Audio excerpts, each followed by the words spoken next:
Welcome to the truth. నేను పవన్. ఇక ఆంధ్రప్రదేశ్లో వైసీపీకి ప్రజలు 11 సీట్లు ఇచ్చి పక్కన కూర్చోబెట్టినా కానీ ఇంకా వైసీపీ తీరు కావచ్చు, జగన్మోహన్ రెడ్డి తీరు కావచ్చు మారినటువంటి పరిస్థితి కనిపించలేదు.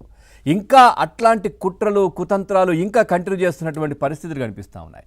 రాజధాని ప్రాంతం పైన కావచ్చు, ఓవరాల్గా ఆంధ్రప్రదేశ్ అభివృద్ధి పైన కావచ్చు, వైసీపీ ఒక కుట్ర పన్నుతున్నటువంటి కేసులు ఈ మధ్యకాలంలో చాలా చూస్తూ ఉన్నాం. అంటే రౌడీలతో జగన్మోహన్ రెడ్డి వాళ్లకు పరామర్శలు తెలపడం కావచ్చు, లేదంటే రాష్ట్రంలో పెట్టుబడులకు వచ్చే వాళ్లకు లేఖలు రాయడం, మెయిల్లు పంపించడం, ఇక్కడ ఏదో అసాంఘిక శక్తులు ఏదో జరిగిపోతోంది, మీరు ఇక్కడ పెట్టుబడులు పెట్టకండి, పెట్టే ముందు బాధిత కుటుంబాలను పరామర్శించండి, ఇట్లాంటి లెటర్లు కూడా రాస్తున్నటువంటి పరిస్థితులు అయితే కనిపిస్తూ ఉన్నాయి. అదేవిధంగా ఎవరైనా ఇన్వెస్ట్మెంట్ చేస్తే, లేదంటే ఎవరైనా రాజధాని కోసం డబ్బు సహాయం అప్పు రూపంలో ఇస్తున్నట్టయితే వాళ్ళకి ఇవ్వకండి అని చెప్పడం, ఇట్లాంటివి ఇంకా కూడా కంటిన్యూ చేస్తున్నటువంటి పరిస్థితి. వైసీపీ మార్క్ పొలిటికల్ టెర్రరిజం ఆంధ్రప్రదేశ్లో ఇంకా కంటిన్యూ అవుతోంది.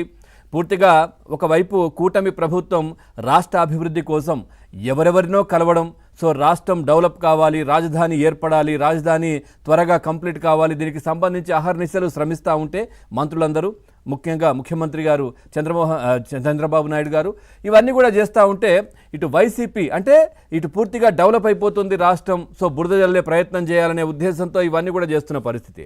రాజధాని ప్రాంతంపై కుట్రలు వైసీపీ ఇంకా కూడా మానుకోవట్లేదు. మహిళలను కించపరిచేలా ఇటు జర్నలిస్ట్ కృష్ణంరాజు మాట్లాడడం కావచ్చు, ఈ సాక్షి యాంకర్ కొమ్మినేని శ్రీనివాసరావు కూడా దానికి సపోర్ట్ చేస్తున్నట్టుగా, నవ్వుతూ కూడా దాన్ని ఎంకరేజ్ చేసినట్టుగా మాట్లాడడం, పూర్తిగా సాక్షి యాజమాన్యంపై కూడా కేసులు నమోదైనటువంటి పరిస్థితులు. అట్లాగే తుళ్ళూరు పోలీస్ స్టేషన్లో కేసు నమోదైంది. దీనికి సంబంధించి రాజధాని మహిళలు ఇచ్చినటువంటి ఫిర్యాదు ఆధారంగా కేసు కూడా నమోదు చేశారు.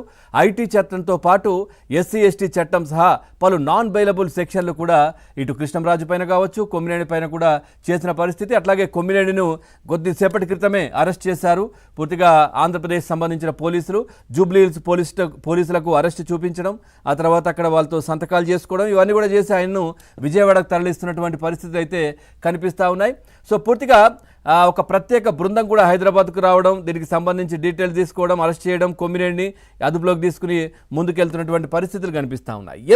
ఎందుకు ఇంకా ఇట్లాంటి విష ప్రచారాలు చేస్తూ ఉన్నారు రాష్ట్రం పైన కావచ్చు, ముఖ్యంగా రాజధాని పైన అనేది చాలా మహిళలంతా కూడా ఆవేదన వ్యక్తం చేస్తున్న పరిస్థితి. మనం చూస్తే గతంలో అంటే 11కు పరిమితం చేసి తీర్పు చెప్పినటువంటి ప్రజలు, ముఖ్యంగా జగన్మోహన్ రెడ్డి ఈ తీర్పు వచ్చిన తర్వాత వచ్చి మాట్లాడింది ఒకటే, మా అక్కా చెల్లెమ్మలు, మా అన్నదమ్ములు, ముఖ్యంగా అక్కా చెల్లెమ్మలు ఎక్కడ పోయాయి ప్రేమాభిమానాలు అంటూ కూడా వాళ్ళపైన అక్కసు పెంచుకున్నటువంటి పరిస్థితి. నేను వాళ్లకు బటన్లు నొక్కి డబ్బులు కూడా వాళ్ళ ఇళ్లలో వాళ్ళ పేరు మీద వేశాను, మరి ఎక్కడికి పోయాయి ఆ ఓట్లన్నీ, నన్ను ఎందుకు ఈ విధంగా ఓడించారనే విధంగా ఆయన మొదటి ప్రెస్ మీట్లోనే మాట్లాడిన పరిస్థితి కనిపించింది.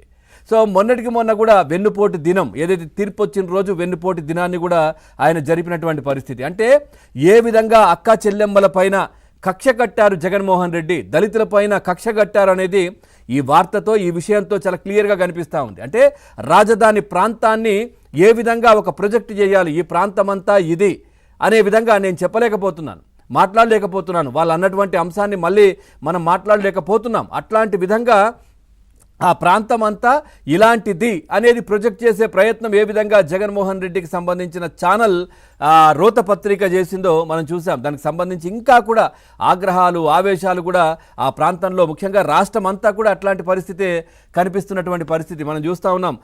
చూడొచ్చు, ఆ రోత పత్రిక కార్యాలయం పైన దాడులు చేస్తున్న పరిస్థితి, మహిళలు ఆవేదన వ్యక్తం చేస్తూ, ఎందుకంటే వాళ్లను ఈ అమరావతి కోసం ఉద్యమిస్తున్నటువంటి సమయంలో మహిళల పొత్తి కడుపుల పైన కూడా పోలీసులతో తన్నించినటువంటి ప్రభుత్వం జగన్మోహన్ రెడ్డిది అప్పుడు ఆయన అధికారంలో ఉన్నప్పుడు. అదేవిధంగా పొంగళ్ళు సమర్పించడానికి విజయవాడకి వెళ్తూ ఉంటే ఈడ్చి అవతల పడేశారు మహిళలను కూడా చూడకుండా మగ పోలీసులు. ఆ విధంగా జగన్మోహన్ రెడ్డి పరిపాలన కొనసాగింది. మహిళలంటే ఎస్సీ ఎస్టీలు, తర్వాత వీళ్ళందరూ అంటే కూడా మైనారిటీలు అంటే కూడా జగన్మోహన్ రెడ్డికి గిట్టదు, నచ్చదు. అందుకే ఈ విధంగా చేస్తూ ఉన్నారు, వాళ్ళ ఓట్లు నాకు పడలేదు అనే అక్కసుతో ఈ విధంగా ప్రచారాలు చేస్తున్నారని ఇప్పుడు కొత్తగా చాలామంది మాట్లాడుతున్నటువంటి పరిస్థితులు కనిపిస్తూ ఉన్నాయి. మహిళలు కూడా ఎందుకు ఇంత కక్ష కట్టారు అనేది, ఇంతకాలం వాళ్ళని ఎన్ని ఇబ్బందులు పెట్టినా, వాళ్ళను అక్రమంగా కేసులు పెట్టినా తట్టుకున్నారు, భరించారు. కానీ ఈ విధంగా వాళ్ళకు సంబంధించినటువంటి ప్రాంతం కావచ్చు, లేదంటే వాళ్ళు నివాసం ఉంటున్నటువంటి ప్రాంతం ఏరియాకు సంబంధించి ఇట్లాంటి అసభ్య పదజాలంతో మాట్లాడడం సో తట్టుకోలేకపోతున్నారు. నిన్నటి నుంచి కూడా మహిళలంతా కూడా ఇప్పటి వరకు కూడా బయటకు రాని వాళ్ళందరూ కూడా బయటకు వచ్చి పోరాటాలు చేస్తున్నటువంటి పరిస్థితి కనిపిస్తూ ఉంది. ఈ కేసుల నేపథ్యంలో కూడా ప్రస్తుతం కొమ్మినేని కూడా అరెస్ట్ చేసినటువంటి పరిస్థితి కొన్ని మనం చూడొచ్చు. ఏ విధంగా జగన్మోహన్ రెడ్డి బ్యాచ్ ఏదైతే ఆయనకు సంబంధించినటువంటి మీడియా రోత పత్రికలో ఎట్లాంటి వార్తలు లేదంటే ఆయనకు సంబంధించిన సోషల్ మీడియాలో ఎట్లాంటి కార్యక్రమాలు చేస్తున్నారో చూస్తే కనుక ఒకసారి మచ్చుకు కొన్ని ఉదాహరణలు వాళ్ళు ఏ విధంగా టెర్రరిజానికి పాల్పడుతున్నారో మనం చూస్తే, పోలీసులకు ఎదురు తిరగండి, రేపు మనం అధికారంలోకి వచ్చాక వారితోనే సెల్యూట్ చేయిస్తా జగన్మోహన్ రెడ్డి అంటే ఏ విధంగా మాట్లాడుతున్నారో మనం చూస్తూ ఉన్నాం. అట్లాగే తెనాలిలో కానిస్టేబుల్పై దాడి చేసిన రౌడీ షీటర్ల కుటుంబాలకు జగన్ పరామర్శ, రౌడీలు అమాయకులు అంటూ సర్టిఫికేట్. అంటే ఎట్లాంటి రౌడీయిజాన్ని పెంచి పోషిస్తున్నారో మనం చూస్తూ ఉన్నాం. అట్లాగే జగన్ రోత మీడియాలో డిబేట్లో అమరావతినే ఏ విధమైనటువంటి మాటలు నేను మాట్లాడారో మళ్ళీ నేను అనలేకపోతున్నాను. సో ఆ అంశం ఇట్లా ప్రతి దాంట్లో కూడా జగన్మోహన్ రెడ్డికి సంబంధించిన ఏదైతే రోత పత్రిక కావచ్చు లేదంటే సోషల్ మీడియాలో కామెంట్స్, ఇక నిందితులను కారులో కూర్చోబెట్టుకొని మాజీ మంత్రి విడుదల రజని పోలీసులపైన ఎట్లా చిందులు దొక్కారు, ఏ విధంగా వాళ్ళ విధులకు ఆటంకం కలిగించారో చూస్తూ ఉన్నాం. అట్లాగే యూనిఫామ్లో ఉన్న పోలీసులపై ఇటు మాజీ మంత్రి అంబటి ఏ విధంగా పళ్ళు కొరకడం, నీ అంతు చూస్తాను, ఏం చేస్తావంటూ కూడా బెదిరించిన దృశ్యాలు కూడా మనకు చూసాం. గతంలో మాజీ ఎంపీ మాధవ్ ఆయన మాట్లాడిన అంశం, రాష్ట్రంలో అంతర్యుద్ధం వస్తుంది. ఈ విధంగా పూర్తిగా రాష్ట్రాన్ని పైన కక్ష కట్టారు. అంటే ప్రజలపైన నిజంగా గెలుపోటములు సర్వసాధారణం. జగన్మోహన్ రెడ్డికి 11 ఇచ్చినంత మాత్రాన ఆయన మంచి చేయొచ్చు, ఎందుకు ఈ విధంగా జరిగింది అని ఆలోచన చేసుకోవచ్చు. తర్వాత మళ్ళీ ఎన్నికల్లో కూడా ఆయన రావడానికి కోసం కృషి చేయొచ్చు. కానీ ఇట్లా చేయట్లేదు. పూర్తిగా కూడా రాష్ట్రం పైన కక్ష కట్టారు. రాష్ట్రంలో ఉన్న ముఖ్యంగా మహిళలపైన, అమరావతి మహిళలపైన కక్ష కట్టినట్టే కనిపిస్తోందనే ఆరోపణలు. నిన్న కొద్దిమంది అమరావతి మహిళలు కూడా మాట్లాడుతూ ఏదైతే గతంలో పెహల్గాంలో జరిగినటువంటి దాడికి సంబంధించి అక్కడ భారత్కి సంబంధించిన కొద్దిమంది మహిళల నుదుటి సింధూరాన్ని తుడిచేసినటువంటి టెర్రరిస్టుల నేపథ్యంలో ప్రధానమంత్రి ఆపరేషన్ సింధూర్ చేపట్టి పూర్తిగా పాకిస్తాన్కు బుద్ధి చెప్పారు. అదేవిధంగా మా ఆత్మగౌరవం పైన, మా శీలాలపైన శంకిస్తూ ఈ విధంగా కామెంట్లు చేయడం, రోత పత్రికలు ఖచ్చితంగా చంద్రబాబు నాయుడు గారు కూడా చర్యలు తీసుకోవాలి. ఈ టెర్రరిస్టులు వీళ్ళందరూ కూడా ఏదైతే వైసీపీకి సంబంధించిన మూకలు కావచ్చు లేదంటే అక్కడ కూర్చొని ప్యానెల్లో మాట్లాడిన వాళ్ళంతా టెర్రరిస్టులు, వాళ్ళకు బుద్ధి చెప్పాలి.